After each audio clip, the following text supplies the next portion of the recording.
নির্বাচন সংশ্লিষ্ট সরকার নির্বাচন সম্পর্কিত সংস্কার সাধন করে দ্রুত তারা জাতীয় সংসদ নির্বাচন দেবেন, যাতে করে এই দেশে নির্বাচিত ব্যক্তিদের শাসন কায়েম হয়। সুষ্ঠু নির্বাচনের মাধ্যমে যারাই নির্বাচিত হয়ে আসবে, আমরা জিয়া দল বিএনপি তাদেরকে সবসময় মাথায় করে রাখবো। যারা মেশিন গান দিয়ে নিরস্ত্র ছাত্রদেরকে গুলি করে হত্যা করে, যারা গণতন্ত্রকে পদদলিত করে রেখেছে গত 17 বছর, যারা অতীতেও সব দলকে নির্বাচিত করে 5 সাল কায়েম করেছিল, এই দল গণতন্ত্রের শত্রু। আমরা গণতন্ত্রের শত্রুদেরকে গণতন্ত্রের মিত্র বলে গণ্য করতে পারি না।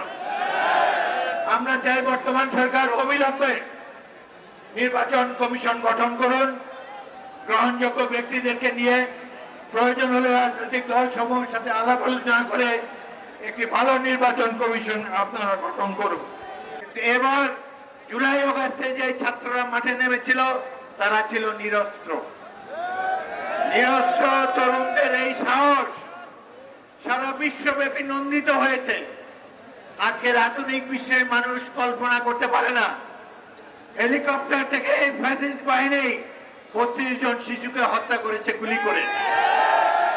এদের বিরুদ্ধে নিরস্ত্র ছাত্র জনতা বিএনপি সৈনিকেরা ঢাকা শহরে বাংলাদেশের বিভিন্ন অঞ্চলে জীবন বিসর্জন দিয়েছে গণতন্ত্র প্রতিষ্ঠার জন্য। আমরা অর্ধেক পথ অতিক্রম করেছি।